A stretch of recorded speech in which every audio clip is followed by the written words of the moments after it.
발생하는 정신적, 육체적, 물질적 피해, 불면증, 정서 불안, 과대망상, 인성 강화, 귀차니즘, 대인 기피, 왕따, 식욕 감퇴, 발육 부진, 성적 하락, 회전 불안, 업무 능력 저하, 소득 감소, 직장생활 부적응 등등에 대하여 제작진 일동은 어떠한 책임도 지지 않음을 경고드립니다. 저는 오늘부터 이재명 전 대표이자 민주당 대선 후보를 이재명 대통령으로 부르고 그분의 부인 김혜경 씨를 영부인 또는 김혜경 여사라고 깍듯하게 사용할 것을 여러분 앞에 천명합니다. 그리고 그분의 시시비비를 가릴 것을 방송상에서 말씀드리는 바입니다. 우리는 해냈습니다. 굉장히 통쾌하면서도 마음 한편으로는 무겁습니다. 윤석열의 독재, 김건희의 탐욕, 그들을 막을 수 있는 다음 대통령 이재명 대통령이라고 생각했기 때문에 저의 모든 것을 갈아 넣어서 이재명 대통령을 만드는 데 힘을 썼습니다. 대한민국 5천년 권력사에서 최초로 소년공 출신의 대한민국의 전형적인 시대의 풍파를 겪으면서도 굴하지 않은 이재명 대통령은 대한민국 국민이 존재했다라는 것에 대해서 우리 국민의 선택에 대해서 많은 희열을 느꼈을 것이라고 여러분 모두가 생각하셨을 것입니다. 49.42%는 이재명 대통령이 받은 지지율입니다. 1700만 표는 이재명 대통령이 받은 득표 수입니다. 대통령 선거 이후 최대 득표 수라고 합니다. 김문수 후보와는 300만 표의 득표 차를 보였습니다.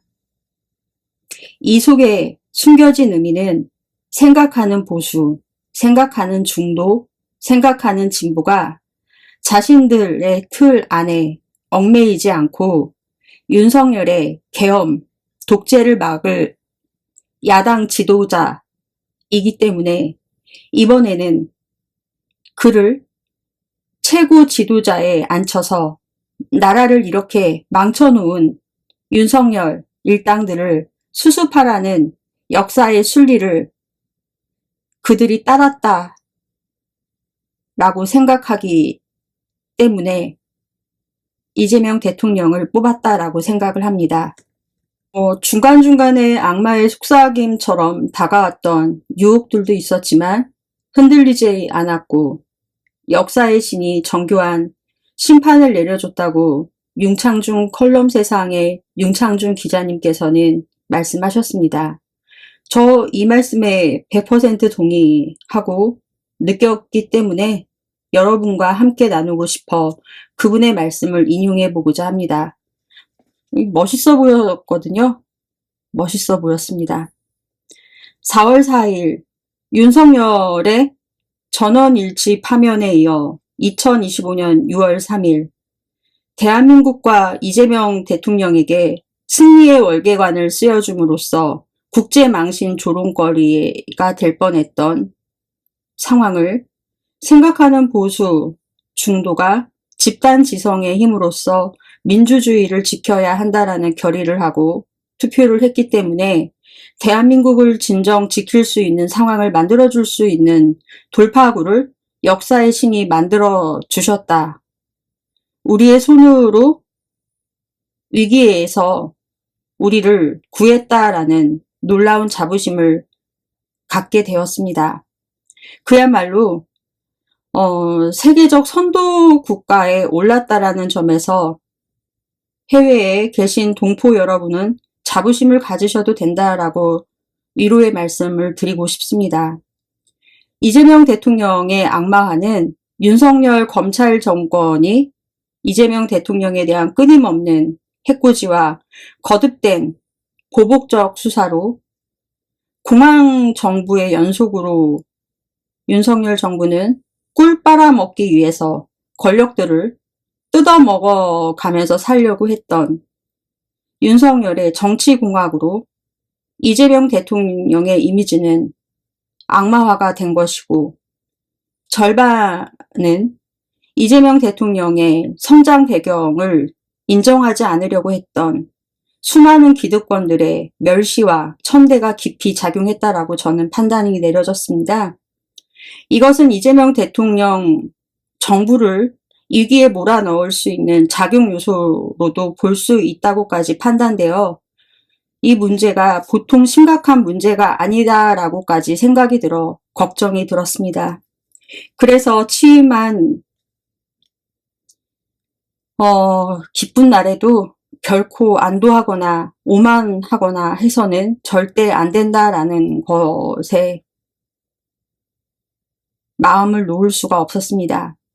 이명박, 박근혜 정부는 김영삼, 윤석열 정부에 이르기까지 이재명 대통령보다 능력이 부족했기 때문에 그 처참한 몰락까지 가져왔다라고 생각하신다라면 그 생각 자체가 오만한 생각이다라고 말씀드리고 싶습니다.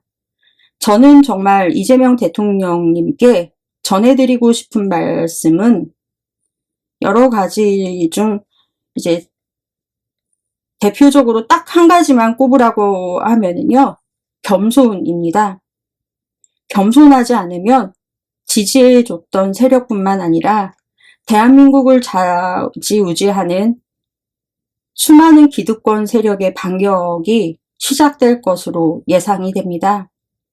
임기 이후 허니문 기간을 인정할 정도로 저들은 여유롭지가 않다라는 것입니다. 김문수 후보는 아무런 준비도 없이 그냥 뛰어들었습니다.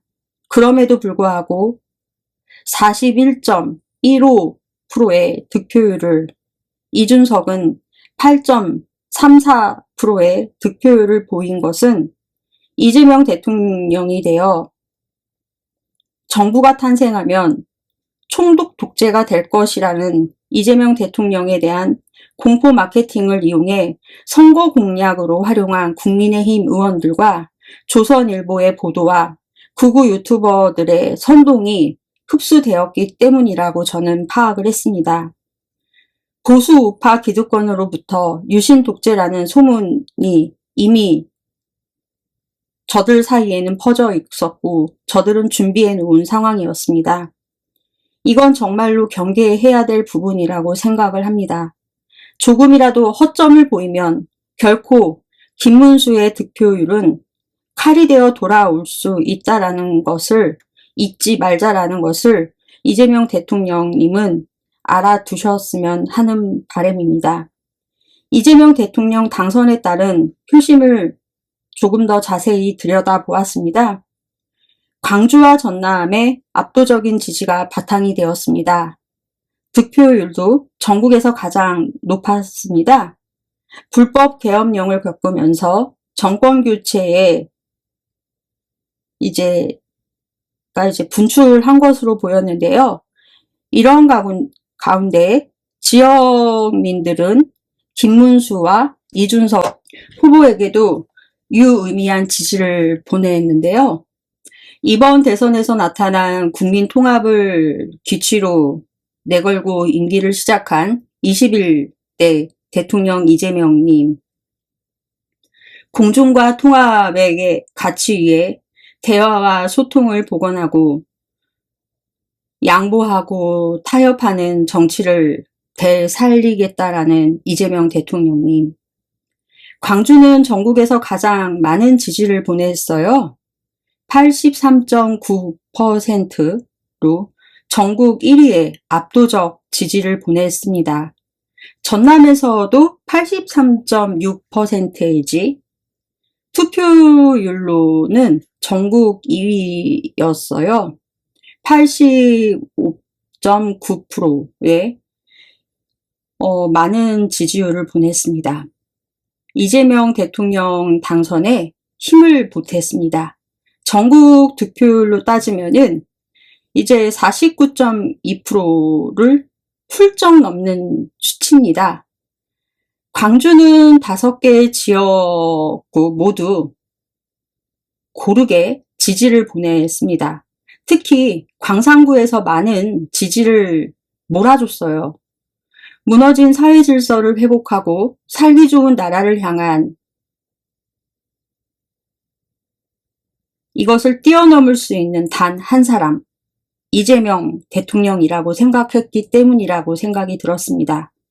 광주, 전남 시민들은 그러면서도 김문수, 이준석 후보에게 유의미한 메시지를 던진 이유는 이들 지역에서 8.2%를 득표한 김문수 후보는 그러니까 지역 17개 동에서 13%가량의 지지를 받은 평균 10%대의 지지를 받았거든요. 지역을 자세히 들여다봤더니요. 동구, 지산 2동, 봉선 2동, 충장동, 하군동에서 각각 13%의 지지를 받았습니다. 이준석 후보는 조선대가 위치한 동구 서남동에서 12.4%, 전남대가 위치한 북구 용봉동에서 10.3%, 동구 춘장동에서 10%, 비교적 높은 득표율을 보였는데요. 외연 확장이라는 목표는 실패했지만 진보세가 강한 광주에서 비교적 높은 득표율을 받은 것에 대해서는 이들에게는 나름 성과가 보였다라고 볼 수 있습니다. 또한 춘천과 원주를 제외한 도내 16곳에서 모두 김문수 후보가 앞섰습니다. 특히 영동 지역에서는 보수 지지세가 확연하게 드러났어요.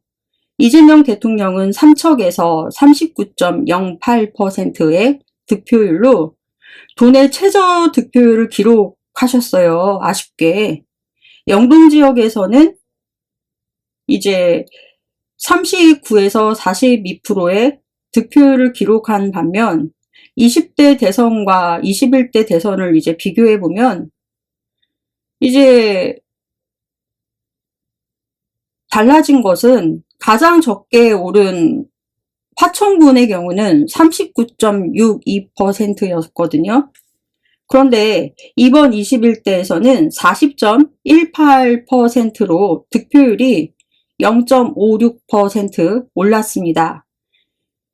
이어서 인제구는 1.04%포인트, 평창구는 1.30%포인트 득표율을 높아졌습니다.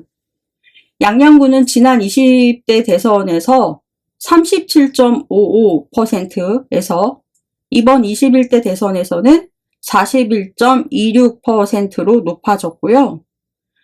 보면은 3.71%포인트가 증가하셨는데요. 도내 시군 가운데서 가장 높은 상승폭을 보였습니다.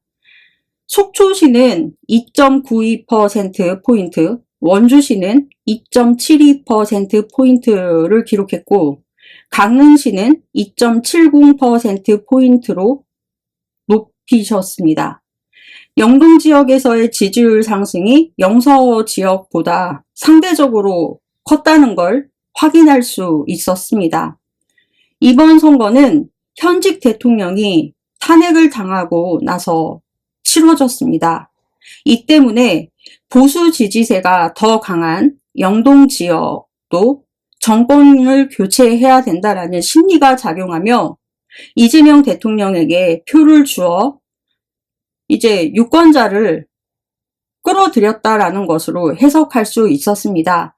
여기에는 지역을 도시면서 한 경청 투어도 작용을 했다라고도 볼 수 있습니다. 이대로라면 영동 지역도 정치 정서를 지탱해온 보수가 괴멸할지도 모른다라는 우려가 나오면서 투표 독려 메시지가 쏟아지면서 막판 영동 지역의 보수세가 직결했다라고도 볼 수가 있다라고도 판단할 수 있었습니다. 정권 교체에 대한 열망과 보수 괴멸에 대한 우려가 교차하면서 지역 민심에 크게 자극을 받은 가운데 2000년 치러진 선거 가운데 가장 높은 투표 상승으로 이어졌다라는 분석도 할 수 있게 되었습니다. 하지만 석주 이상용 선생의 임시정부 초대 국무령이 오른 지 100년 만에 안동에서 다시 대한민국 국정 최고 책임자가 배출되었습니다. 지금 거리에서 이 대통령을 응원했던 사람들은 무엇을 기대할지 안동 시민들의 의견이 궁금해서 보도된 영상들이나 매스컴을 한번 살펴보았어요. 안동 시내에서도 이제 차로 1시간 가량을 들어가야 되고 몇 개의 산을 넘어야 나온 막다른 저수지, 물가를 따라 차로 더 들어가야 되고 이재명 대통령의 고향 지통마을이 나오게 됩니다. 이 대통령의 유년 시절을 기억하는 90세의 노인은 한마을 출신의 대통령에 대한 기대감을 숨기지 않으셨어요. 안동에서 졸업한 국민학교 소년 이재명의 마지막 학교 생활, 성남으로 이사한 이후 어려운 형편의 검정고시로 중고교 과정을 마친 탓입니다. 가난했지만 행복했던 그 시절을 기억하는 6학년 담임 선생님, 그 선생님 덕분에 소년 이재명은 수학여행을 갈 수 있게 되었다라고 자서전에도 적었습니다. 3개 초등학교 6학년 모두 수학여행 간다 라고. 3개 초교 6학년 담임 선생님의 당부는 그래서 더 특별했습니다. 박병기 선생님 말씀을 그래서 전해드려 볼까 합니다. 가난을 딛고 일어서 대한민국 국정 최고의 자리까지 오른 소년공 이재명, 그의 입지적전 성장신화의 마지막 페이지는 결국 성공한 대통령이 되는가가 걱정이라고 하십니다. 지역 보수 정치권의 이재명 지지를 이끌어내며 경북의 유세장을 누비셨던 권오울 전 의원은 계엄과 내란으로 두동강 난 대한민국을 바로 세우기 위해선 무엇보다도 국민 대통합이 중요한 시점이라고 강조하셨어요. 권오울 위원장님의 말씀입니다. 이재명 대통령은 선거 기간 동안 내내 지역과 세대 이념을 뛰어넘는 통합을 강조했습니다. 반쪽에 의해서 나머지 반쪽을 탄압하고 편 가르고 증오하고 혐오하고 싸우게 하는 반통령이 아니라 국민을 크게 통합하는 대통령, 그 우두머리답게 국민을 하나로 모으는 모두의 대통령이 되신다고 하셨습니다. 인천각의 주인인 석주 이상용이 초대 국무령에 오른 지 100년 만에 안동 출신 대통령이 선출된 지금 어느 때보다 높은 지역민들의 관심과 기대가 이 대통령님에게 향하고 있습니다. 그러니 힘과 용기를 내십시오. 이재명 대통령은 다음 주말 캐나다에서 열리는 주요 7개국 G7 회의에서 국제외교 무대에 데뷔한다고 합니다. G7 정상회의는 미국과 영국, 일본 등 국제 질서를 이끄는 서방 7개 국가의 정상들의 모임입니다. 이 대통령이 취임 2주도 안 되어 이 자리에 참석하게 되는데요. 비상계엄 이후 반년 동안 사실상 멈추었던 우리 외교가 빠르게 정상화될 것으로 저는 기대가 됩니다. 이 대통령은 6월 6일 현충일 밤 트럼프 대통령과 처음으로 통화하고 만남도 약속했는데요. G7 정상회의나 그 직후에 첫 한미 정상회담이 열릴 수 있다라는 관측이 나오고도 있습니다. 오는 15일부터 4일간 캐나다 엘버터주에서 열리는 G7 정상회담에 참석하는 데에는 초청의장국의 초청에 의해 취임 2주도 안 돼 국제외교무대의 데뷔전을 치르게 된다라는 점에서 눈길을 끄는데요. 국익 중심의 실용외교를 강조해온 만큼 미국, 일본 정상과의 첫 소통을 어떻게 시작할지 관심이 쏠리는 것과 함께 많은 기대가 되고 있습니다. 이 대통령은 6월 6일 밤 10시부터 약 20분간 도널드 트럼프 미국 대통령과 취임 이후 처음 전화통화를 가졌습니다. 양 정상은 곧 만나자고 약속했습니다. G7 회의에서 두 정상이 처음 만나 정상회의를 갖거나 G7 회의를 마친 뒤 미국을 방문할 가능성도 있어 보이는데 첫 통화 내내 다소 늦었다는 말도 있지만 비상계엄 이후 이제 치러진 대선으로 인수위 없이 이뤄진 상황을 고려하여 이뤄진 통화라는 점으로 봤을 때 한국의 상황을 고려한 미국의 저는 계산적 통화 일정이라고 읽혀졌습니다. 두 사람은 돈독한 분위기에서 성공적으로 친밀감을 확인했다라고 평가했다라고 합니다.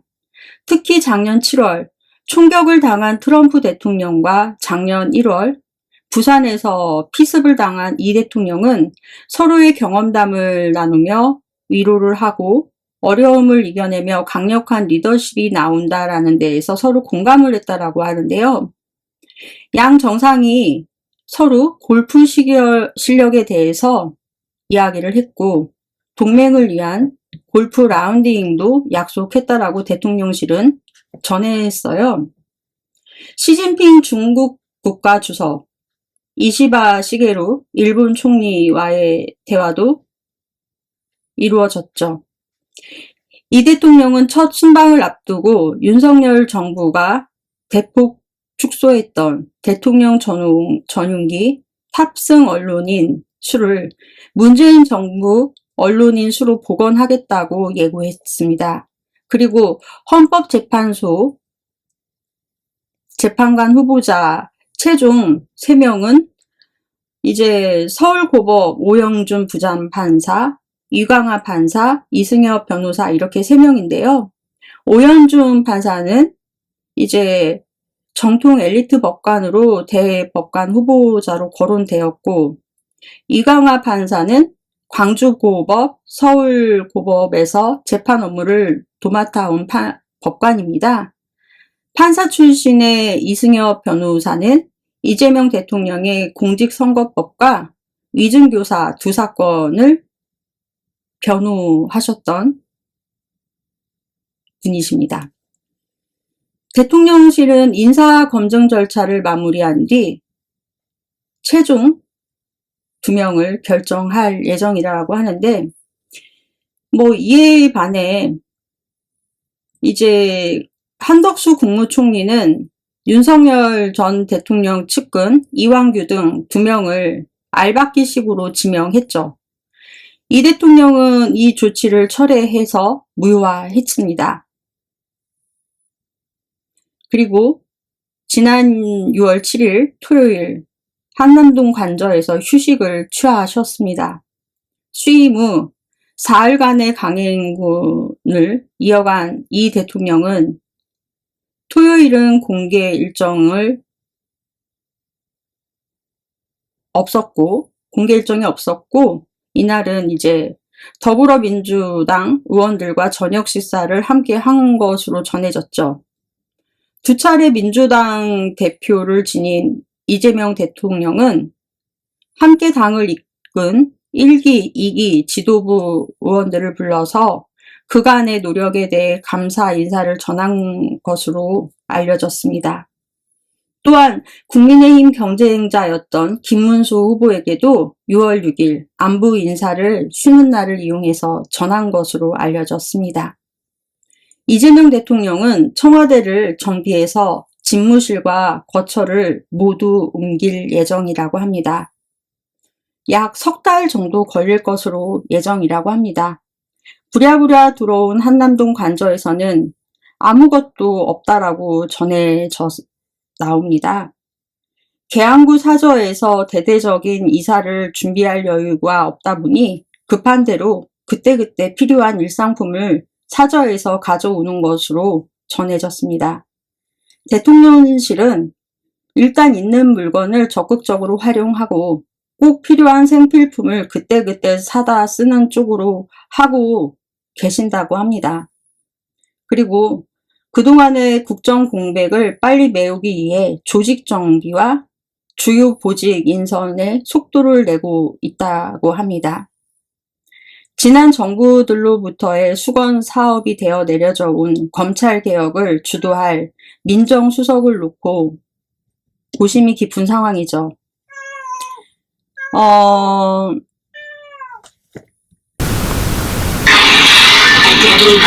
모든 사람들이 악플 바이러스에 감염, 수많은 악플에 면역이든 단 한 명의 가수가 살아남는다. 내 이름은 로버트 네빌. 3년째 살아있는 사람을 보지 못했다. The radio drama never dies. 몰려온다. 웹사이트 겨울에서 적어내. 경고, 바나나 토끼가 나타났습니다. Warning. Shutting. Time to die, darling. Coming soon. 레지던트 악플. Ghost Pictures. 오늘 중국의 가장 위대한 사상가 놀자. 그의 명성은 공자를 압도했고 맹자를 물로 보았다. 장자의 무의자 연설은 인간이 놀고 먹을 때 가장 행복하다는 그의 무의 도식설을 표절한 것이다. You study period. You die. Bad. You play period. You die. Good. 놀자 가라사대 장자가 사상가면 파리가 세다.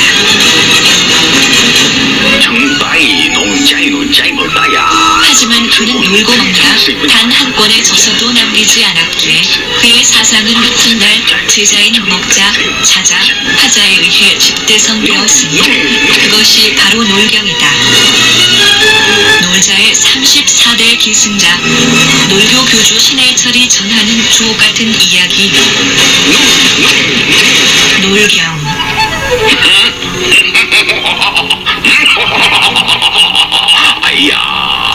도서출판 유령원.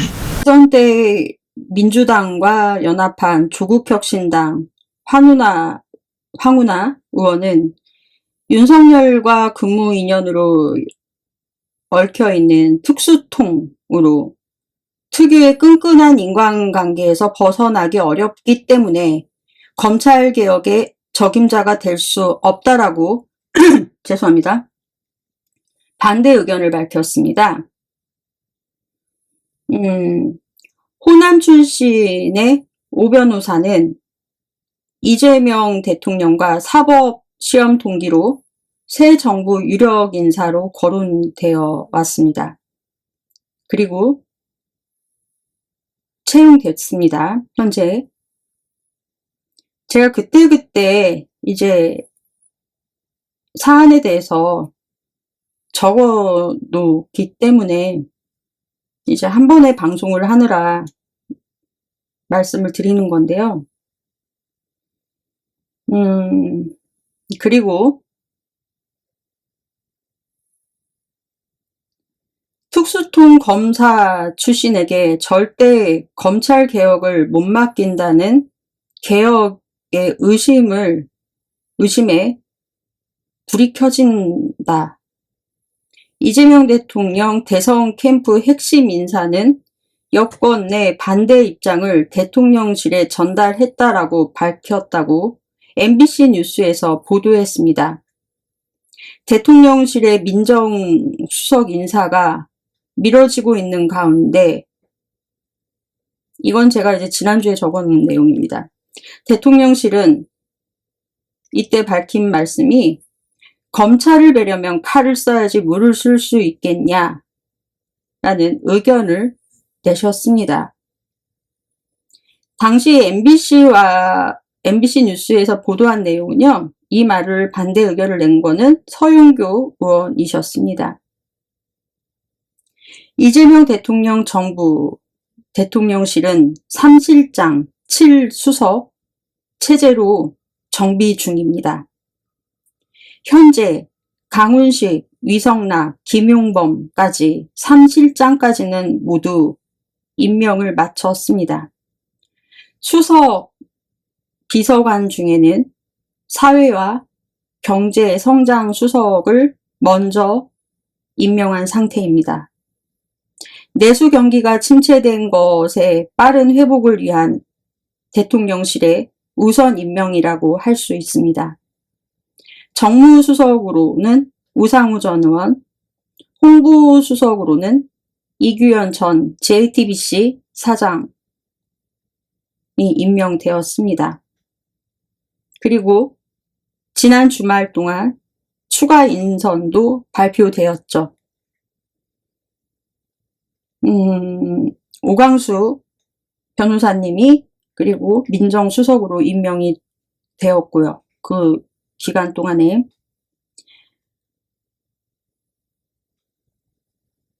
그동안 취임식 이후 이재명 대통령, 어떻게 보면 햇병아리 대통령에 대한 행보였습니다. 지금까지.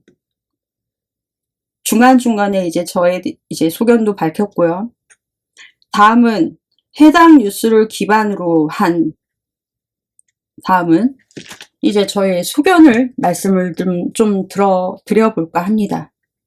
이재명 병아리 대통령 취임 첫날 가장 먼저 한 일은 김명수 합동참모의장으로부터 북한의 군사 동향에 따른 군 태세에 대해서 보고받은 것을 시작으로 공식 일정의 첫 행보를 시작했습니다.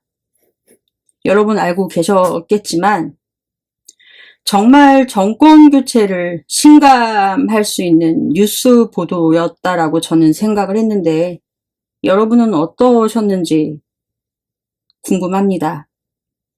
대한민국 대통령은 군 최고 통수권자로서 그 지휘봉을 갖게 되는다라는 것을 의미하는 보도였습니다.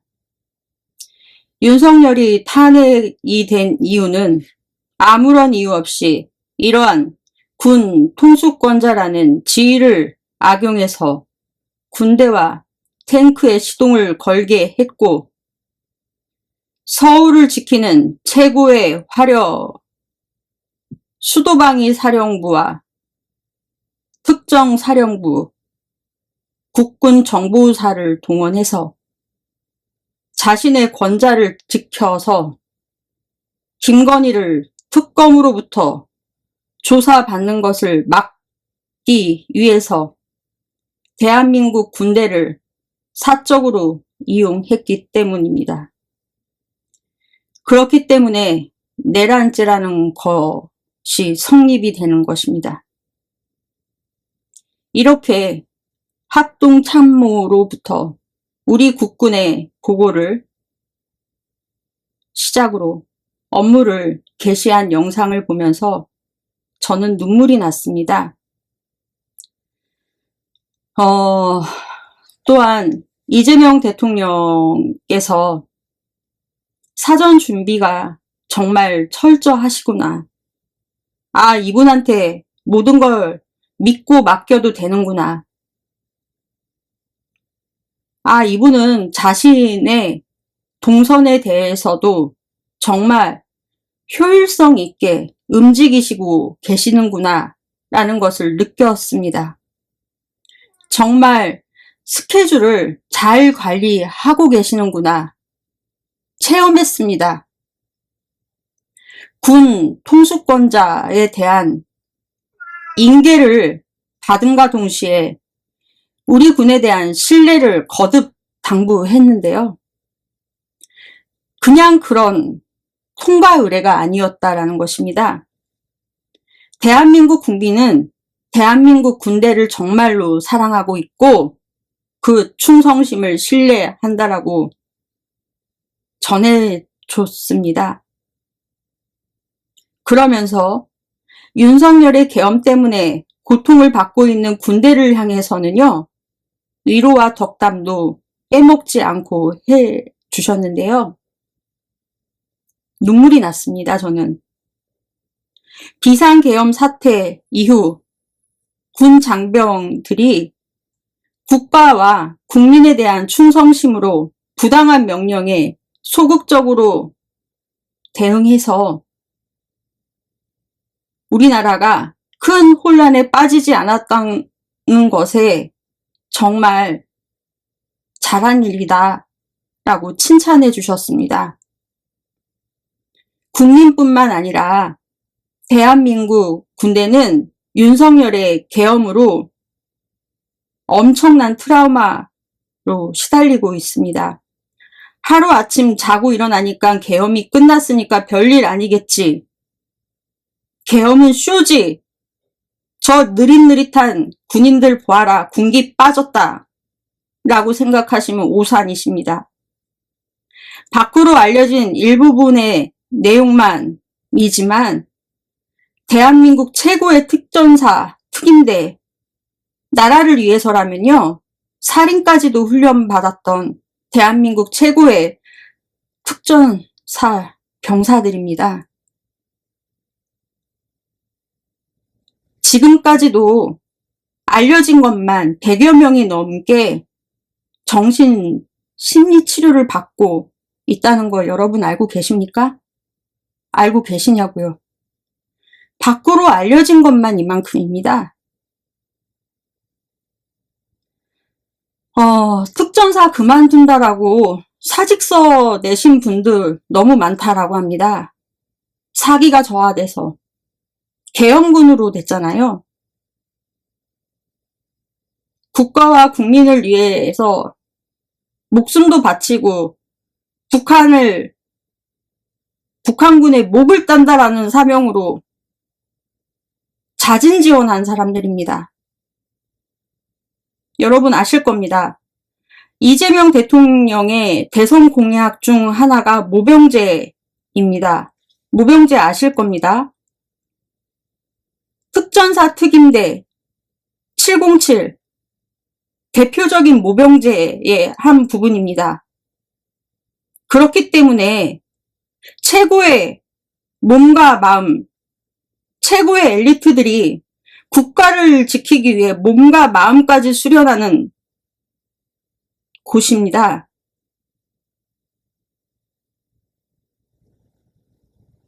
정신적 트라우마를 줘서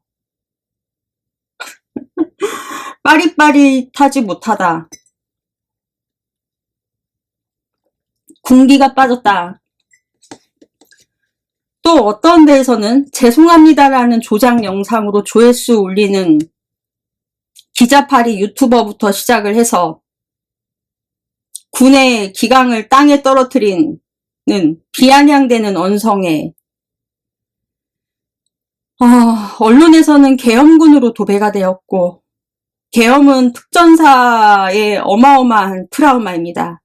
5.18 광주 민주화 운동 이후 계엄에 대한 우리 군은 말할 수 없는 상처가 있다라고 전부터 전해드린 바가 있습니다. 국회 계엄 해제 이후 달려와서는 달려들면서 총머리를 붙잡고 부끄러운 줄 알아! 떠들었던 대변인.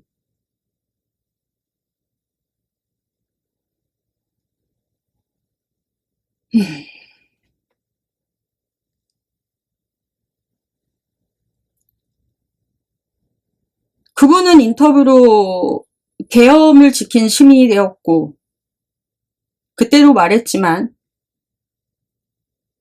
그분은 뭐 정치 지망생이죠. 민주당 대변인까지 하는 사람이죠. 철수하려는 군인의 총을 굳이 왜 잡는 겁니까? 묻고 싶습니다. 끝나고 도착했잖아요. 하도 시끄러워서 제가 당시에 있었거든요. 하지 말라고, 그만하라고 말하려고 했어요. 군인이 그만하라고 했어요. 그 여성 대변인에게. 그런 거는 영상을 안 잡았더라고요. 정치 후보자로 나오지 않았습니까? 저 이분 굉장히 좋게 생각했습니다. 이낙연 전 의원이 이재명 당대표 시절 단식하시고 계실 때 우리의 마음을 대변하는 듯 눈길 주는 표정 짓는 것 보고 귀여웠습니다. 속 시원했고 좋게 생각했습니다. 하지만 군인이 그만 잡으라고 했는데 부끄러운 줄 알라고요? 그만하라고 했잖아요.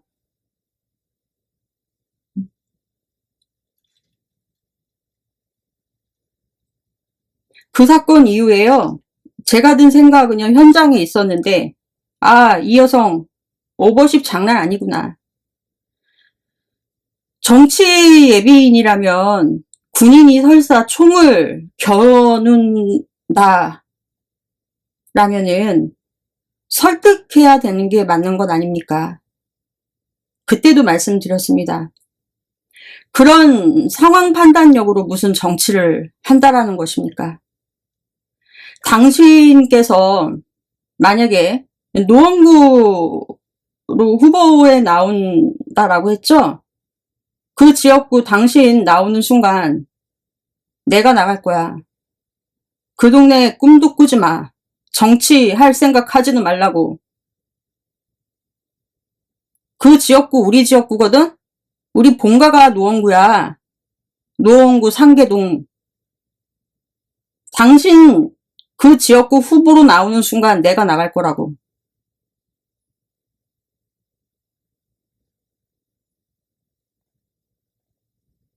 배현진 정도 되면은 그때 나와요.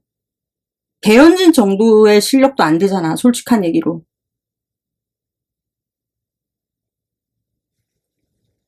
내가 내 입으로 이런 말까지 해야 되겠습니까? 좋게 봤는데 굉장히 실망했다. 윤석열, 김건희 커플 참 뻔뻔합니다. 이런 계엄으로 치러진 대선 아닙니까? 한 표를 행사한다라고 조금도 고민하거나 고뇌한 기세 없이 투표장에 나온 모습을 보면서 대한민국의 젊은 국군은요, 이들, 당신들을 마음속으로 제2의 계엄을 일으키고 싶었어라는 생각을 한편으로, 몰라요. 저 같은 사람은 했을 거라고 생각을 합니다. 흑전사 가족으로 저는 그랬습니다. 당신 같은 사람들 쳐 죽이고 싶었어. 김건희, 윤석열. 달덩이 같은 얼굴 보는 순간 핏줄로 그 얼굴에 납작에 선을 그어버리고 싶었거든. 다행히 이재명 대통령이 첫 행선으로 하신 게 상처 입은 우리 국군을 위로하시고 직접 발로 찾아가셔서 격려해 주신 것에 대해서 뜨거운 감동으로 밀려왔기 때문에 국가를 사랑하고 안정적이며 진보적이지만 개혁적인 나로서는요, 눈물이 안 흘러나올 수가 없었습니다. 그들을 잘은 모르지만 간접적으로 옆에서 봤기 때문에 특전사 가족으로서 윤석열 하나로 인해 준장, 소장들, 그분들의 가족이 겪고 있는 고통, 평생 쌓아온 명예를 한순간 숲으로 되돌아가게 만들어 놓고, 그리고 교도소로 보낸 윤석열, 원망합니다.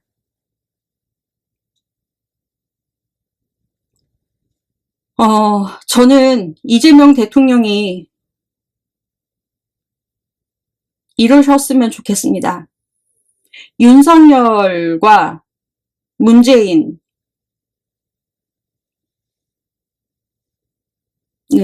당신에게 라이벌이 절대 될 수가 없다라는 것입니다. 이미 사라진 인물들입니다. 그런데 취임식 이후 5개티라면 용산 사무실에 와보니 마치 무덤 같았다.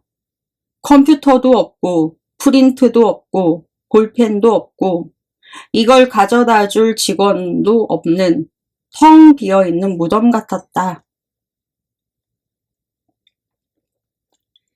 이 얘긴 뭐냐?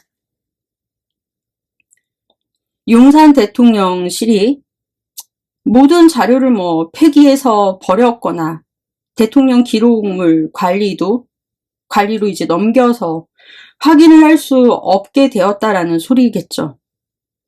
정말 이것들은 못돼 먹은 정권이라고 생각을 합니다. 인수인계는 못해줄 망정 직원들까지 복귀시킨 것은 골탕 먹일 작정을 하고 그런 것이라는 소국이 뻔히 보인 것입니다. 그런데 이럴 것을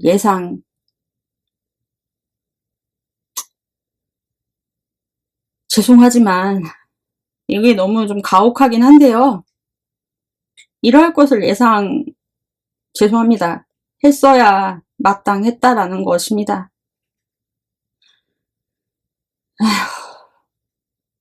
어쩌겠습니까? 그리고 투덜거리기 전 받아들여야 될 현실이다. 이 자잘한 이러한 발언은 대통령 취임 첫날 아무리 감정이 상한다고 하더라도 대통령님께서 말씀하실 정도의 문제 수준이 아니다. 제가 볼 때는 그랬다. 속상하지만 말씀이 나오지 않을 수는 없죠. 하지만 지위가 대통령님이시잖아요. 이제는 죄송합니다. 속상해. 대통령님께 이런 말씀 드리는 저도 속상합니다. 어쩌겠습니까? 대변인 수준에서 공개해도 무방했다. 앞으로 이런 거는 대변인 수준에서 공개하셨으면 합니다. 제 생각은 그렇게 들었습니다. 이러한 식으로 윤석열 정권에 대해 얘기를 한다라면은 이미 윤석열 정권은 퇴장을 했고 물러났기 때문에 오히려 이재명 정부가 옹졸하고 가볍고 치사하게 윤석열이 과거에 전 정부 탓하는 것처럼 보일 수밖에 없다라는 것입니다. 죄송합니다. 저도 이 말씀 드리면서 너무 이재명 정부에게 미안해서 그렇습니다. 말도 안 되지만 그래도 말씀을 드려야 될 것 같아서 당부드립니다. 문재인, 윤석열 정권이 입만 열면 박근혜, 문재인 전 정권 탓하면서 비교했던 것 굉장히 무능력해 보였습니다. 이재명 정부는 더 이상 전 정권 탓하는 거 안 하셨으면 합니다. 어차피 그 사람들 문제 있는 거 다 알잖아요. 하지 말아야 된다라고 저는 생각을 합니다. 그래야 될 어떠한 이유도 없다라고 봅니다. 어차피 그 사람들 문제 있는 거 다 알지 않습니까? 국민의 반은 그 사람들 문제 있다라고 생각했기 때문에 이재명 대통령님을 투표했거든요. 이재명 대통령님의 라이벌은 문재인과 윤석열이 아니고 저는 이렇게 생각하셨으면 합니다. 박정희와 김대중으로 삼아서 그 두 분을 뛰어넘는 모습을 보여주시길 바랍니다. 한 예로 김대중 대통령은 김영삼 정권이 유산으로 물려준 국제통화기금 사태를 극복하기 위해서 그 고난을 이제 몸부림쳤어요. 김영삼 전 정권에 대해서는 그러나 단 한 번의 비판이나 언급 또한 한 적 없는 모습을 보고 본받아 교훈을 삼으시길 바랍니다. 그랬기 때문에 김대중 대통령의 당선을 못마땅하게 생각했던 보수 우파에게까지도 금모으기 운동에 참여하도록 하는 원동력이 될 수 있었다라고 저는 판단을 했습니다.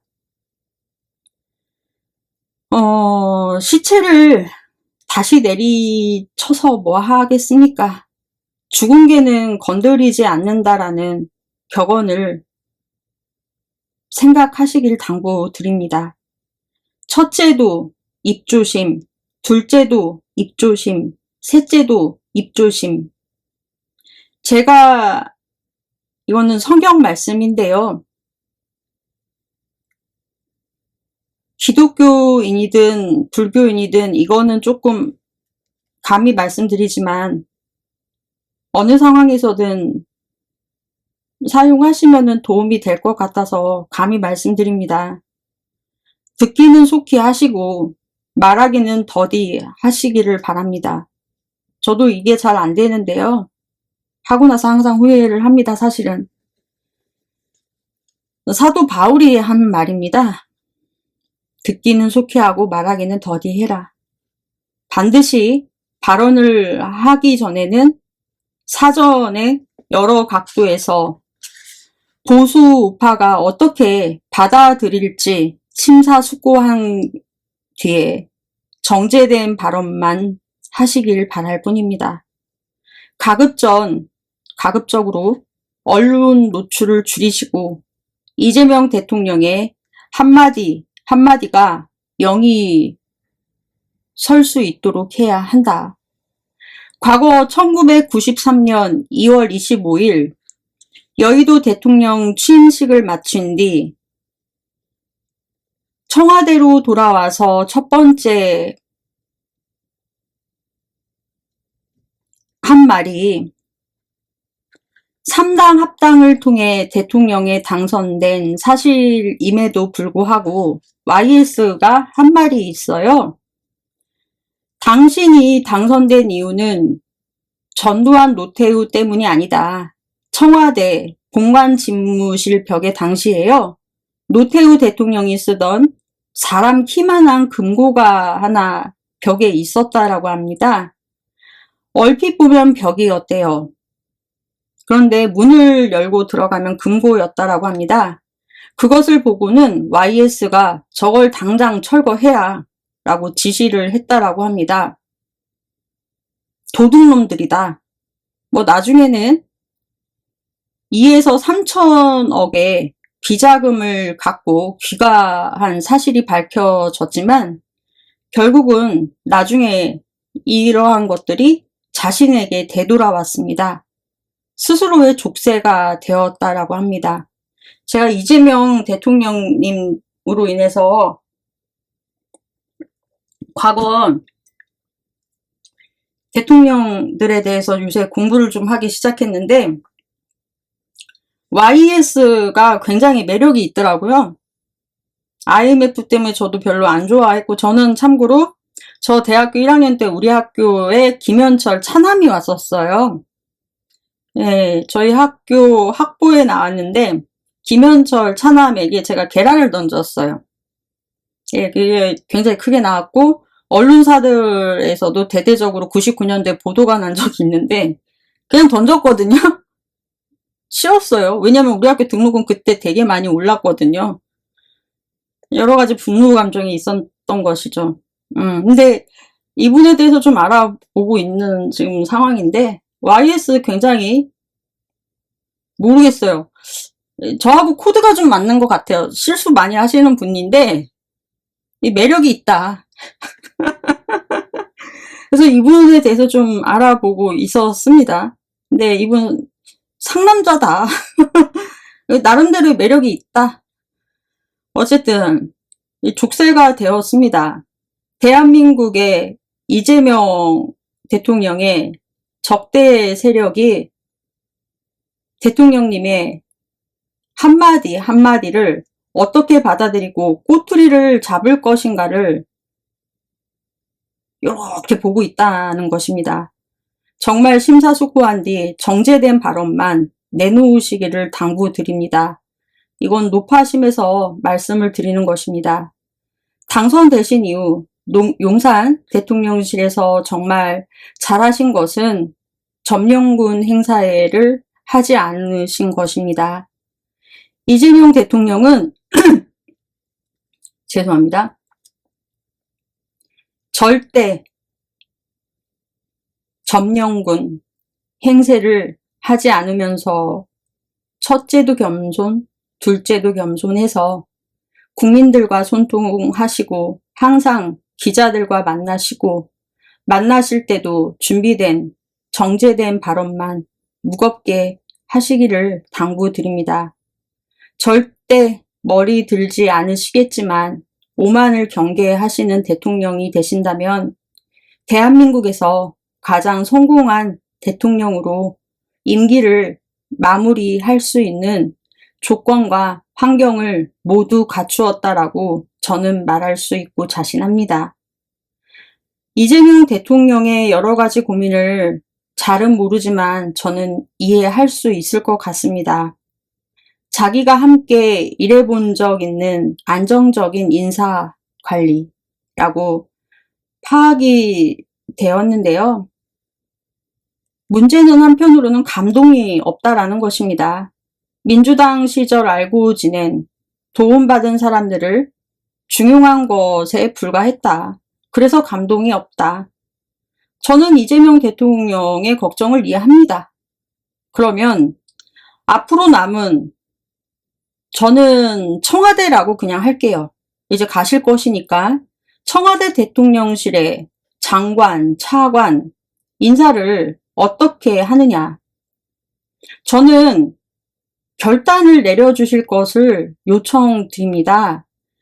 이 역사적 평가까지 받으실 수 있는 부분이라고 저는 생각해서 말씀을 감히 드리는데요. 앞으로의 중요 인사는 이번 대선 결과와 지난 총선 결과로도 나타나지 않았습니까? 강원도, 부산, 울산, 대구 이러한 지역은 국민의힘의 강세 지역이지 않습니까?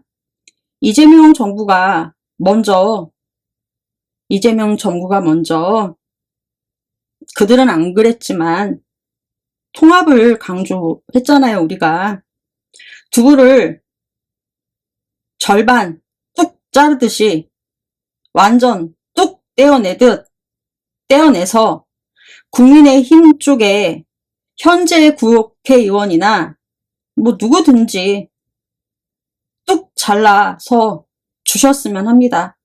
과감한 동진 정책을 먼저 몸소 실천하시면 어떠실까 하는 당부를 좀 드리고 싶은데, 이재명 대통령 취임 첫날 뉴욕의 뉴욕타임즈가 대문짝만하게 청면에 실었고요. 월스트리트 저널은 대한민국의 이제 대통령의 모습을 실었어요. 그 정도로 이제 우리나라가 파워풀한 나라입니다. 이재명 대통령님께서 자신이 말한 것처럼 크게 통합하는 우두머리가 되셔서 먼저 분열을 끌어내리고 모두의 대통령이 되시면 어떠실까라는 생각이 듭니다. 한편으로는 요구하는 바입니다.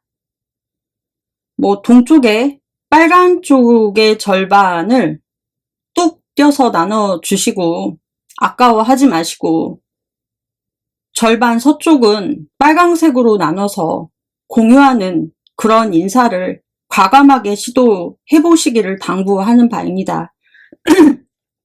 죄송합니다. 이 박성재 법무부 장관의 사표만 수리를 하셨잖아요. 나머지 인선에 대해서는 반려한 정말 잘하신 일이라고 저는 생각을 했어요.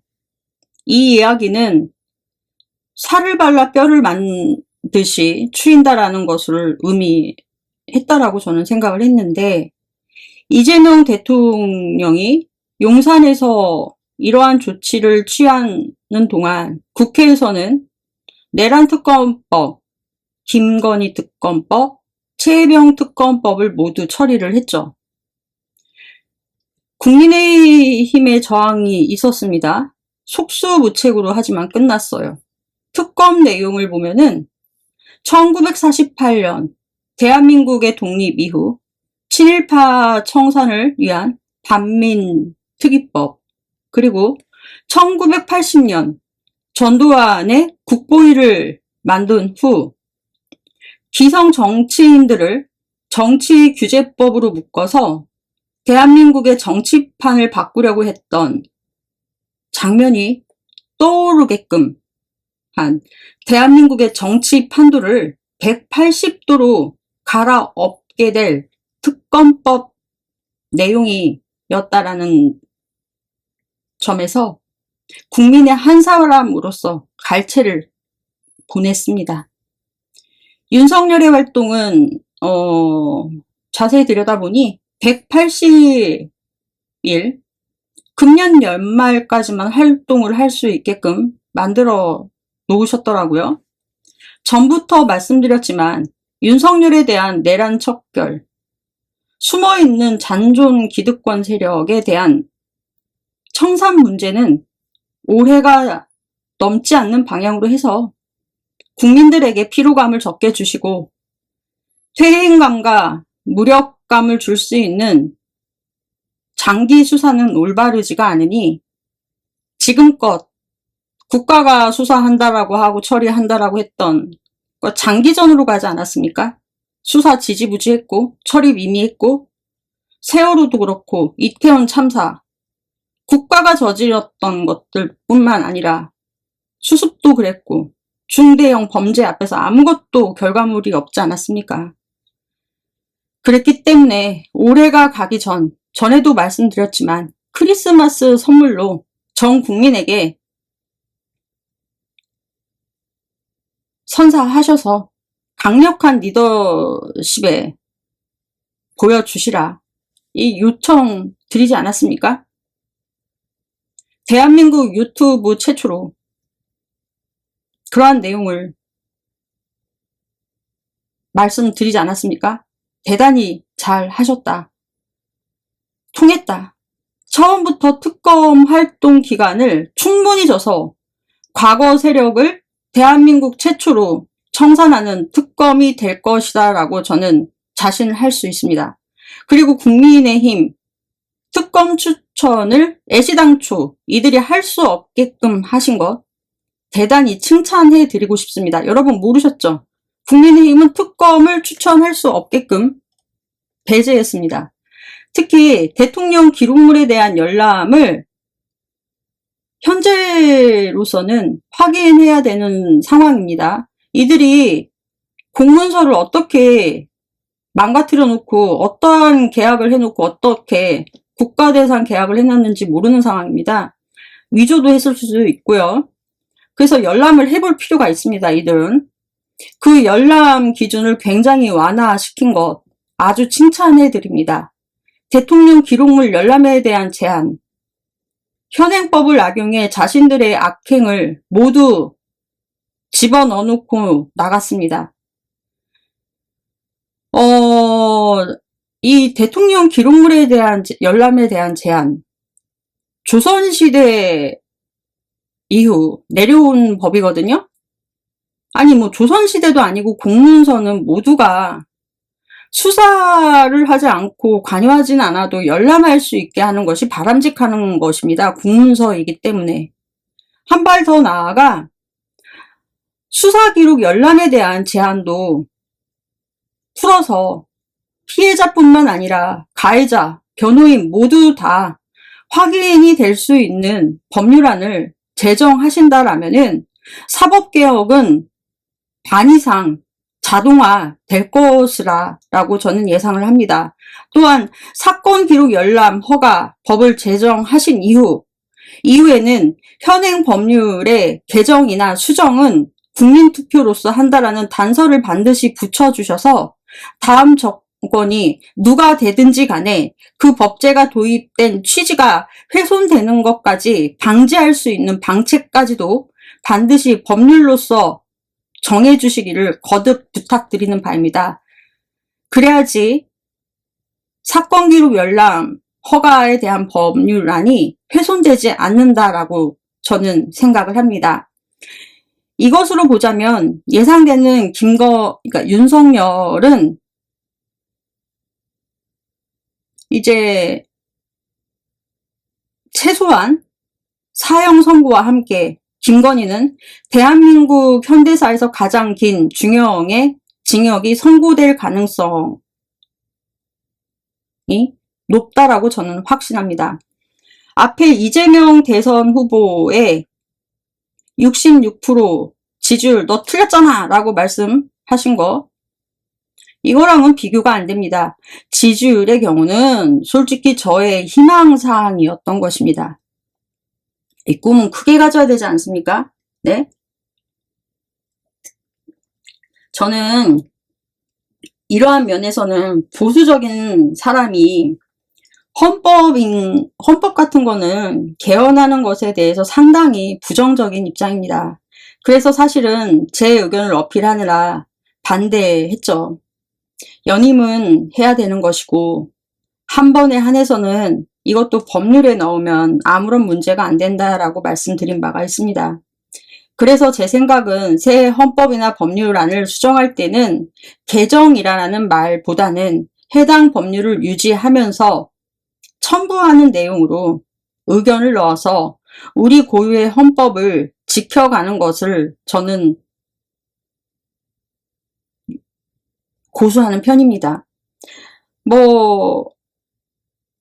이재명 대통령님께서는 개헌을 하시고자 우원식 의장님을 통해서 발표하셨지 않습니까? 그에 따라서 우원식 의장님의 입장을 염려하시는 인터뷰도 하셨지 않았어요? 이재명 대통령님께서 개헌하시려고 했다고. 그런데 이것까지도 이용해서 개헌하려고 하는 무리들을 아닥시키려고 했다. 그거 아니라고요. 이재명 대통령님께서 개헌하려고 했다고요. 아닥이 아니라 잔존 세력을 뿌리 뽑으려고 했던 그런 게 아니라고요. 아셨습니까? 그리고 당부드리고 싶은 말씀이 있습니다. 이재명 정권은 조선일보를 일개 언론사로만 봐서는 안 된다라는 점을 강조해 말씀드리고 싶습니다. 반드시 조선일보는 싹쓸이해야 되는 결정체입니다. 매 정권마다 정권의 빌부터 피를 빨아먹고 그들의 권력을 언론이라는 이유로 부당하게 행사해온 집단입니다. 이재명 정권은 그런 조선일보에 대해 충분한 대의 명분이 있다라고 저는 봅니다. 이재명 대통령님께서는 그들에 의해서 악마화가 되셨습니다. 이 조치를 취하셔도 무방하십니다. 이재명 정부의 인성관리 부분에 대해서 발표가 되기도 전에 김경수 행안 부총리 임명이라는 것도 조선일보에 가장 먼저 나왔고요. 김민석 국무총리 설에 대해서도 한겨레 말고도 조선일보에서 먼저 실렸거든요. 가만히 지켜보고 있었어요. 저는 이재명 대통령께 두 가지 심각한 점을 말씀드리는 바인데요. 경험을 하셨던 분들께서 입 모아서 말씀하셨다는 점에서 귀를 모아서 들으실 필요가 있기 때문에 당부드리는 것입니다. 무슨 일이냐면은 김대중 정부 때 측근이 언론사와 짜고 김대중 대통령의 기사를 팔아먹은 것을 목격해 단속했다라는 말씀을 전해 들었습니다. 이들이 왜 팔아먹느냐 궁금하시죠? 이들이 팔아먹는 이유는요, 자기들도 정치를 하겠다라는 이유입니다. 아무것도 아닌 사람들이 소위 대통령의 핵심 간부나 유력 인사, 정치부 기자라고 해서 그들을 알아둬야 하기 때문에 이러한 기사 내용을 흘리는 아주 나쁜 놈년들이 있다. 정말 나쁜 사람들이 존재한다라고 전해주셨습니다. 이것들을 막을 수 있는 방법은 저는 청와대라고 그냥 한다라고 말씀드렸잖아요. 청와대 대변인의 입에서만 또는 수석의 입에서만 지정된 분을 통해서만 언론을 통해서 발표가 될 수 있게끔 만드시기 바랍니다. 하나도 새나가지 그래야지만 하나도 새나가지 않는다라고 하십니다. 만일 대변인의 신변에 문제가 발생해서 발표가 어려워진다면 발표를 차라리 미룬다거나 해서 언론 보도를 통해서 발표되는 것을 사전에 차단해서 관리 좀 하셔야 된다. 내부 최측근이 현재 김경수 인사 발표, 김민석 인사 발표, 민정수석 등 인사 발표 등등이 언론사를 통해서 나갈 수가 있겠냐는 것인데요. 이거는 첫째, 이재명 대통령님 모르게 해당 내용을 언론사에 팔아먹는 참모가 반드시 존재하고 있다. 이것을 반드시 찾아내셔서 제거해야 된다라는 점을 알려드리는 바입니다. 또 하나는 아직까지도 조선일보에 대해서 유화적으로 그쪽과 화해해서 조선일보의 덕을 보겠다라는 생각은 애시당초 꿈도 꾸지 마시다 라고 당부드리고 싶습니다. 이재명 대통령은 두 가지를 반드시 해결하지 않으시면 향후 엄청난 피해뿐만 아니라 대한민국에도 피해를 끼칠 수 있다라는 점에서 반드시 명심하셔서 이행해 주시기를 당부드리는 바입니다. 지금 당장의 아쉬움으로 괜찮게 넘어가겠지 생각하신다면은 반드시 문제가 발생한다라는 것입니다. 조선일보는 탄핵을 기각하고 여론을 주도했고 이를 가지고 헌재의 판결이 4월 4일에 나올 수 있도록 유도를 했고 5개월 동안의 시간을 끌게 만든 당사자가 조선일보입니다. 이재명 포비아 마케팅으로 재미를 쏠쏠하게 본 조선일보를 이용해서 장사를 적절하게 시켜주고 이재명 정권을 우호적으로 보도하게 유도한다. 이런 거 꿈도 꾸지 마시래요. 무슨 말씀인지 아시겠죠? 다시 한번 말씀드립니다. 이재명 대통령의 라이벌은 국민의힘이나 문재인, 윤석열이 아니고 박정희와 김대중이 되어야 한다라는 것입니다. 바로 그 연장선에서 말씀드리고자 하는 내용은 취임 이후 이제 엿새 정도 됐죠. 대통령을 이제 지켜봐온 저, 그리고 과거 청와대에서 근무하셨던, 총리셨던 저의 이제 친척 어르신, 그리고 44년 정치부 기자 출신이신, 과거 청와대 대변인 출신이신 대표님이 이제 모두 동일한 의견을 형성했기 때문에 이와 같은 내용을 전달하고자 하는데요. 우리의 기준과 안목으로 볼 때는 과연 어느 정도의 점수를 줄 수 있을까 곰곰이 생각해본 후 말씀드리는 점을 알아두셨으면 합니다. 과거 진보 좌파, 보수 우파 출신의 국회의원뿐만 아니라 조선일보, 중앙일보, 동아일보, 한겨레, 경향, 매일, 기타 등등 각종 언론사라고 떠들어대는 미디어, 교수들에게 말합니다. 이재명 대통령을 과소평가해서는 절대 안 된다라는 것입니다. 이재명 대통령에 대해 과소평가하신다면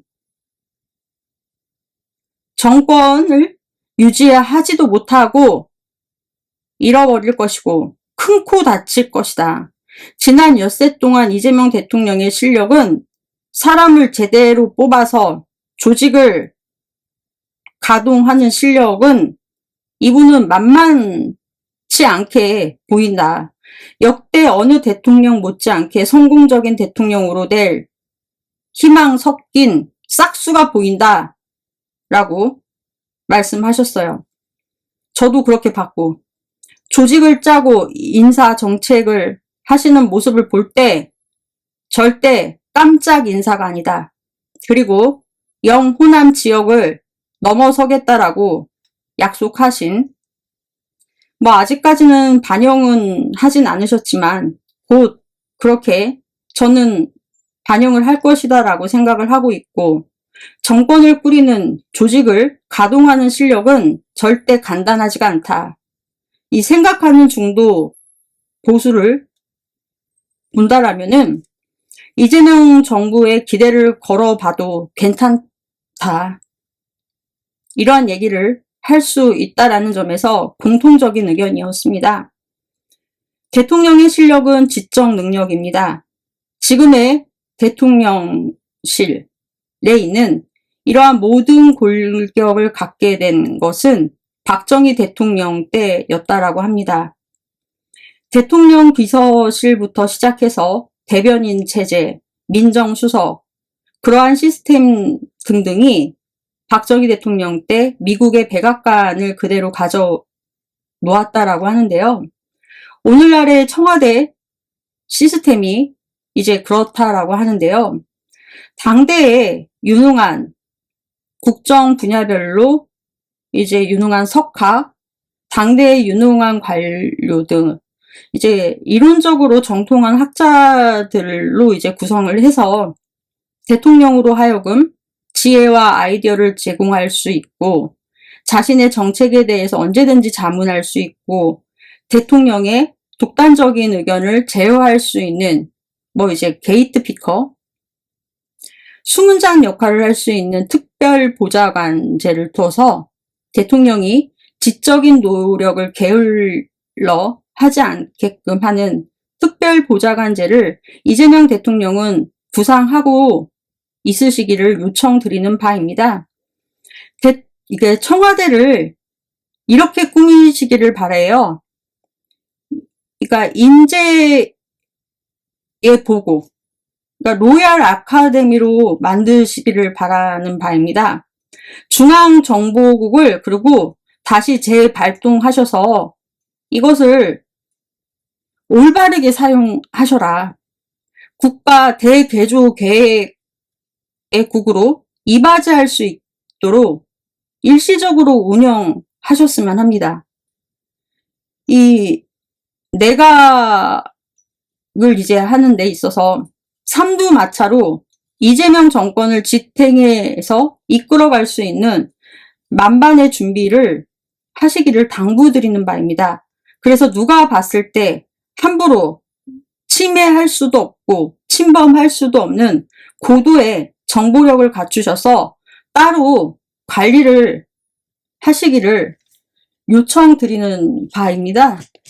그래서 차후 용산에서 청와대로 재입성 시 청와대 대통령실에 이제 그 지존을 어느 누구도 어느 분야에서도 결코 우습게 보지 않을 수 있게끔 로얄 아카데미로 만드셔서 대한민국 최고의 인재들의 보고로 만드시기를 청원하는 바입니다.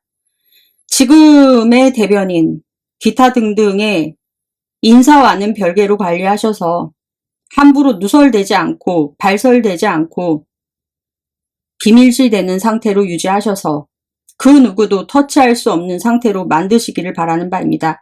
인맥으로 쌓아지는 그러한 인재가 아니라 정말로 훌륭한 인재들로만 모아서 관리를 하시기를 바랍니다. 이러한 기획은 오로지 특정 관리인만 알 수 있게끔 하셔서 관리하시고 이러한 내용이 외부로 나갈 때는 그에 상응하는 누설한 자의 일가족까지 모든 재산상의 손해배상을 국가가 원하는 만큼 해야 된다라는 각서까지도 작성한 이후에 실제로 배우들은 그렇게 하거든요. 헐리우드나 이런 데에서는 영화 계약을 할 때 대본의 구상 내용이라든지 이런 거를 말할 수 없게끔 이러한 내용을 각서화해서 작성한 다음에 채용을 합니다. 배우 채용할 때요. 이렇게 해서 인사 관리하시도록 하시는 것을 추천드리는 바입니다. 그리고 음지에서 활약하고 있는 국가정보원들을 최대한 대통령님께서는 유능하게 활용할 수 있어야 된다라고 전해주셨는데요. 대한민국의 대표적인 인재들, 인간적 추천으로 끌어모은 인사들이 아니라 인재의 집합소로 만드셔서 그 인재들을 적절하게 활용하시기를 당부드리는 바입니다. 지금 우리는 대한민국의 한 역사를 창조하고 있다고 저는 생각을 하고 있습니다. 그 고단함과 괴로움을 겪은 12.3 계엄 이후 민주정부를 세우는데 이제 비로소 성공을 했습니다. 자, 진정한 대한민국의 국민이라면 이재명 대통령을 통해서 이루어지는 정권을 지지하던, 지지하지 않았던 대통령은 모두의 대통령이 되기 위해서 노력을 해야 하고 함께 하고 있는 대한민국 국민은 성공을 위해서 도와줄 것은 도와주고 노력해야 될 것은 투표 여하와는 상관없이 노력해야 되는 것이 대한민국의 국민으로서 해야 된다라는 것이 저의 의견이고 그런 주장을 하고 그런 것들을 던져드리고 싶습니다. 이재명 대통령은 49.42%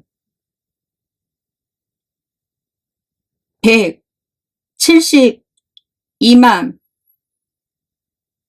8천 표를 얻었습니다. 노태우의 직선제 도입 이후 최다 득표를 기록을 했습니다. 그런데 이명박의 경우는 48.17%, 정동영은 22.53%를 얻었습니다. 531만 표 차이가 났습니다. 이재명 대통령이 김문수에게 얻은 득표수보다도 더 많은 표 차이를 벌였어요. 최대 득표 차를 보였습니다. 이재명 정권과 이명박 정권을 이제 비교해 봤거든요. 이명박 정권이 승리에 이제 도취했습니다. 취임 직후 승리에 도취해 부시 대통령, 아들 부시 대통령이었거든요. 이때 미국산 쇠고기 전면 개방에 합의를 했는데요.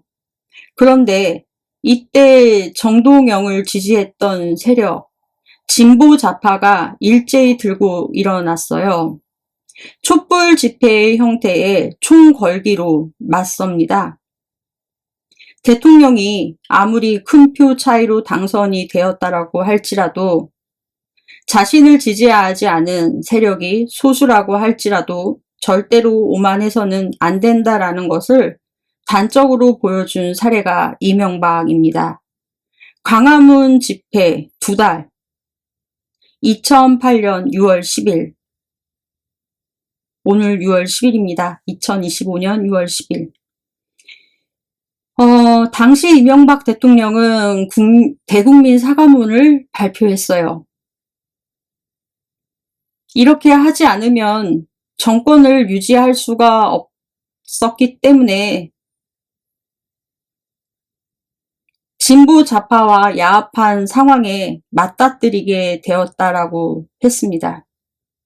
김문수와 이준석의 득표를 이제 따져보면은요, 0.07%, 이재명 대통령을 반대하는 세력이 더 많은 것으로 집계가 된 것입니다. 그렇기 때문에 내란 종식을 위한 3대 특검, 그 3대 특검 중 하나인 윤석열의 탄핵을 아직도 잘못됐다라고 믿고 있는 것이 김문수의 지지로 나타난 것입니다.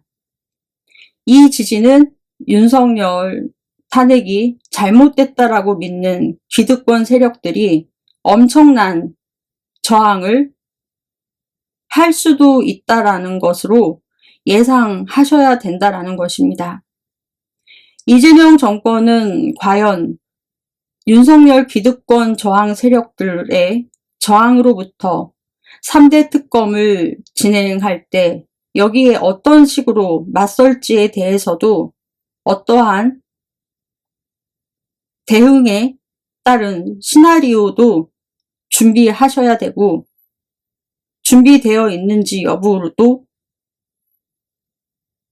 고민하셔야 된다라고 미리 말씀드립니다. 닥쳐서 처리하겠다라는 식의 맞대응식의 방법은 보수 우파, 보수 기득권에 대한 가소평가라는 것을 알아두시기를 당부드립니다. 리박스쿨 보시지 않으셨습니까? 이번에 대한민국 국민들은 소름 끼치게 절감한 사실이 있습니다. 대통령이 자신의 사적 욕심을 충당하기 위해 비상계엄을 내린 후 군대의 탱크에 시동을 걸었다라는 것을 알게 되었어요. 비상계엄을 저지른 정당에 대해 어떠한 언론사도 그들을 감시한다거나 보도하는 곳은 없습니다.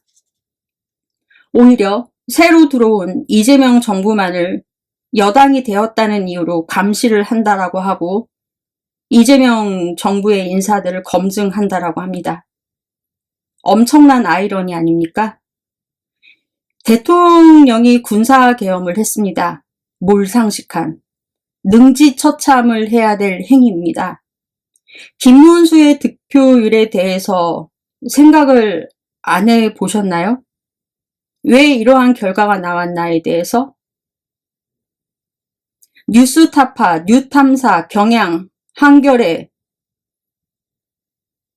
조선일보, 동아일보, 중앙일보, JTBC, MBC, KBS, SBS 감시와 검증은 여기를 해야 된다라고 저는 생각을 합니다. 이재명 대통령 자신은 자신의 부인과 두 아들 그리고 친인척들을 관리하시는 특별감찰관을 빨리 도입하셔서 민정수석과는 별개로 자신의 직계가족을 관리하시기를 요청드리는 바입니다.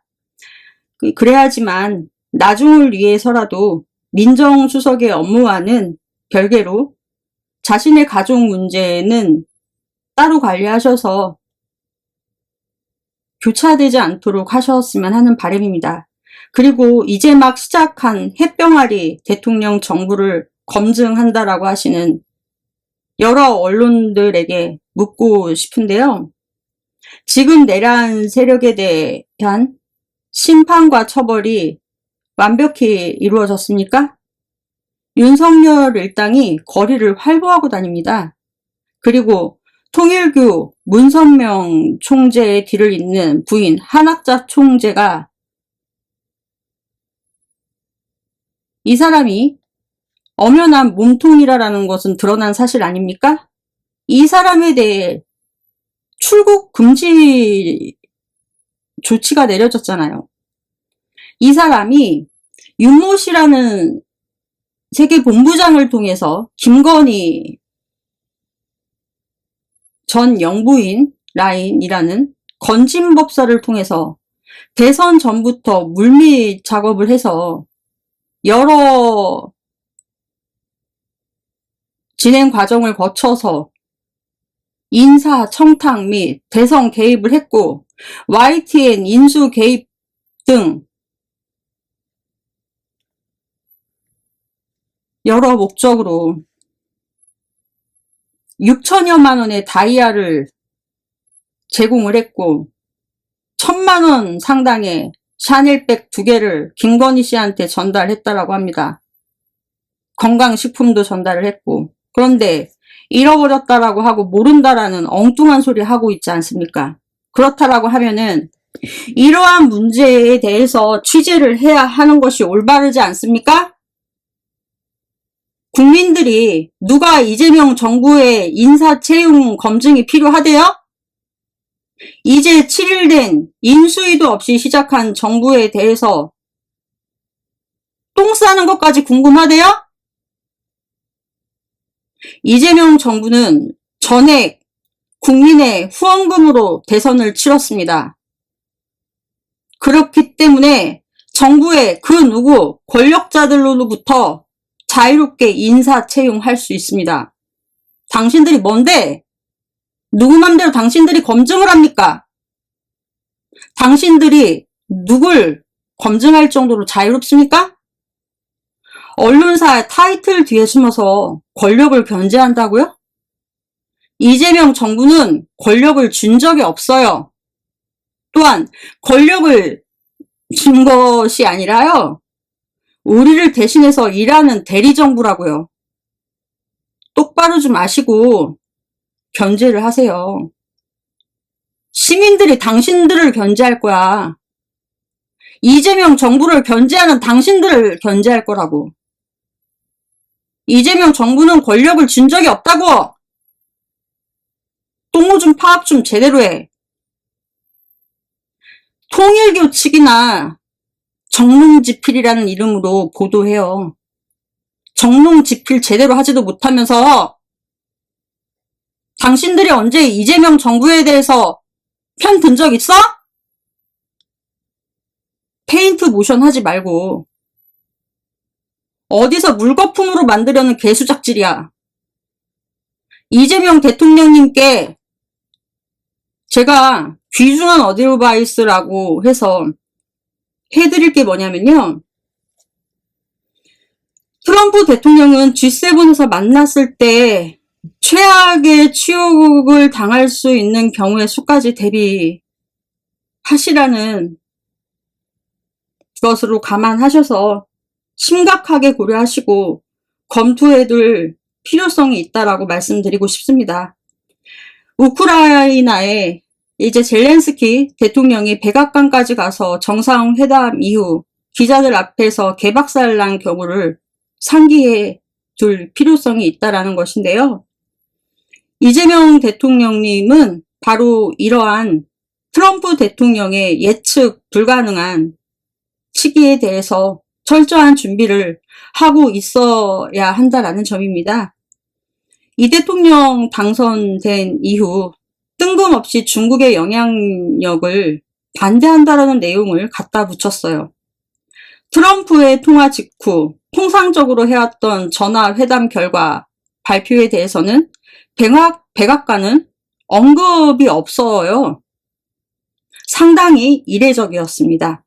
따라서 트럼프로부터 웃기지도 않는 망신을 당할 가능성까지도 염두해 두실 필요가 있다라고 생각이 되었고, 최근 일론 머스크와의 말도 안 되는 진흙탕 싸움까지 이 둘이 벌이고 있는 것을 보고, 또 LA 이민자들을 상대로 군대까지 동원해서 주지사와의 동의도 없이 공기소총을 시민들에게 쏘고 있습니다. 물대포는 기본이고요. 이 대통령으로 말도 안 되는 이 정권을 이용해서 무자비한 폭력성을 가하고 있는 상태입니다. 근본적으로 상식을 뛰어넘는 인물입니다. 한미동맹 강화 차원에서 협력 관계를 구축하고 나가는 것은 중요한 일입니다. 하지만 이재명 대통령님께서 아셔야 될 것은 대한민국은 과거 원조받던 나라가 아닙니다. 절대적으로 미국을 의존해야 될 필요성이 있는 나라도 아니고요. 그들로부터 살아가야 될 나라도 아니기 때문에 말씀드리는 것입니다. 중국은 영토와 인구가 많아서 미국을 위협하는 대상으로서 동아시아를 이제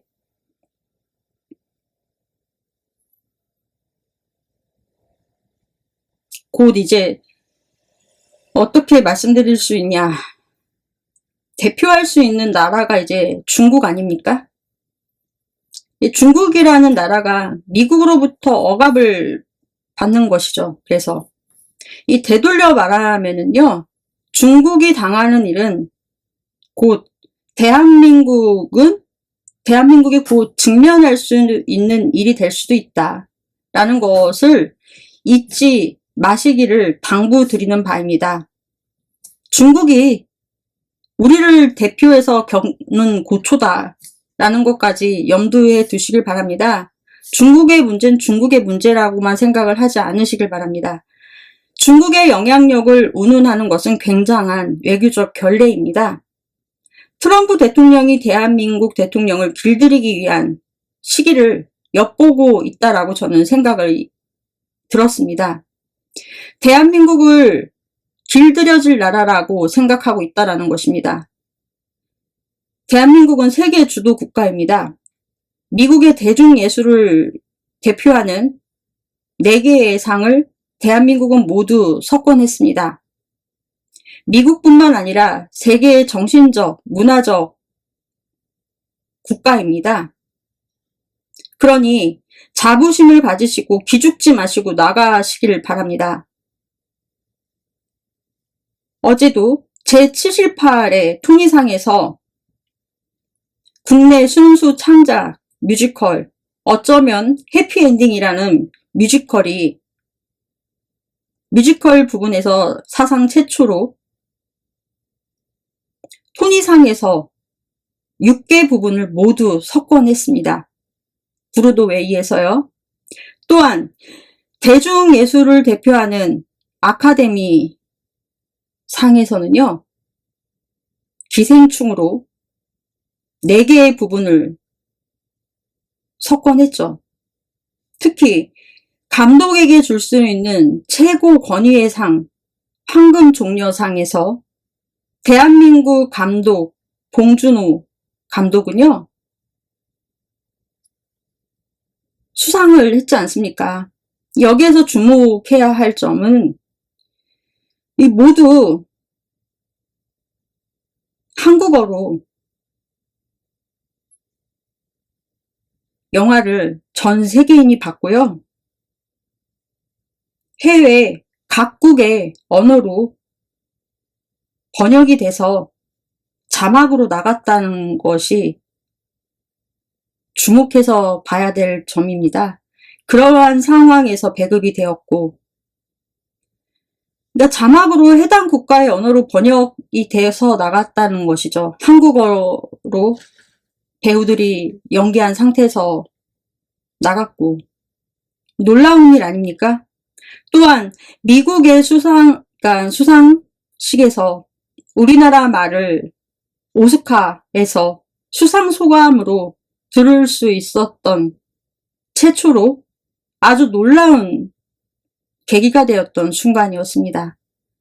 뿐만 아니라 방송 분야, 기자, PD, 방송 전문가들이 뽑는 최고 권위의 에미상에서 오징어 게임이 상을 받았습니다. 음악 분야의 최고상, 아메리칸 뮤직 어워드, 소위 빌보드 차트에서는요, BTS가 미국뿐만 아니라 전 세계에 아미 열풍을 일으켰어요. 영국에서는요, 우리 BTS를요, 비틀즈를 능가한다라고 말을 했어요. 비틀즈를. 이 영국에서 비틀즈를 능가한다라는 말은요, 어마어마한 찬사입니다. 비틀즈를 능가한다. 한반도를 넘어 월드 투어 콘서트 매진 행렬을 보였고요. 이 사람들이 콘서트장에 표가 매진되니까 콘서트장 담장 밖에서까지도 이 사람들이 이들의 노래를 듣고 함께 하고 싶어서 줄을 서서 담장 밖에서까지도 이 전 세계 아미들이요, 환호하면서 불었다라고 합니다. 그래서 이들을 배려하기 위해서 담장 밖에 스크린을 보여줬다라고 하는 팬 서비스까지 해서 BTS가 팬 서비스가 좋다라는 말까지 들었다라고 합니다.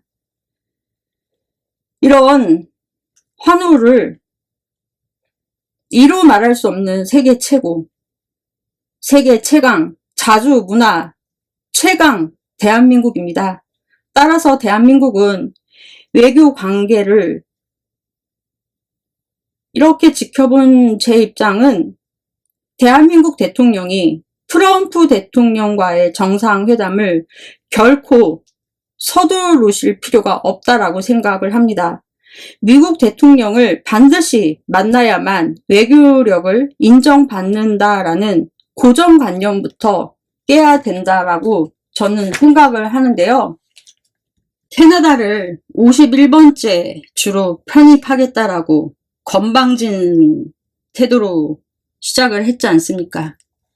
그린란드를 사들이겠다라는 엉뚱한 발언으로 울분을 사기까지 했고, 취임 이후 미국 내 대학을 대상으로 전면전을 벌이고 있는 모습이며, 관세 정책, 이루 말할 수 없는, 결코 이것은 정상적이라고 볼 수 없잖아요. 그렇기 때문에 안정적인 대통령의 모습이다라고 판단되지 않는다라는 것입니다. 따라서 트럼프 대통령으로 인한 미국 내국의 정치적, 사회적으로 안정화가 먼저다.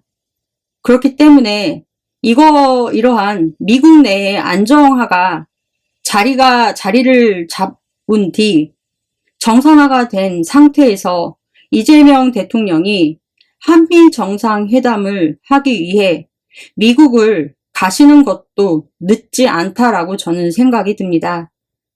한미 관계가 종속 관계가 아닌 상호 파트너십, 동맹적 관계를 재조정하고 아울러 업그레이드 할 수 있는 절호의 기회라고 저는 생각을 합니다.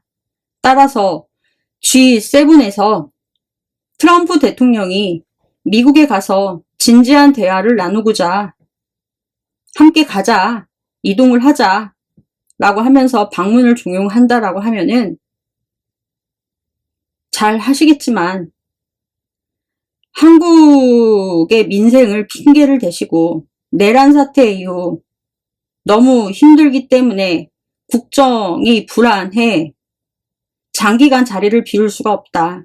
따라서 초대는 고맙지만 우리나라가 먼저 불안하다.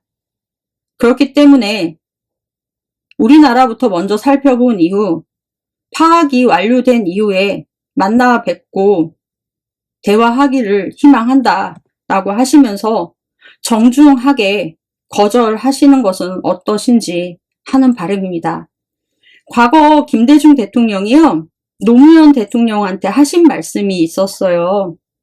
한미 정상회담을 결코 서두르지 마라 라고까지 하시면서 충고처럼 해주셨던 선대 대통령의 전원 속에서 트럼프 대통령을 맞이하시기를 이재명 정권이 그리고 그 협상의 테이블 위에서 우리가 갖고 있는 카드를 미국이라는 대륙을 상대로 충분히 숙고한 다음 뽑아 먹을 수 있을 만큼 뽑아 먹자라는 것입니다.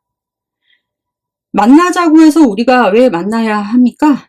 만나고 싶으면은 지들 보고 오라고 하세요.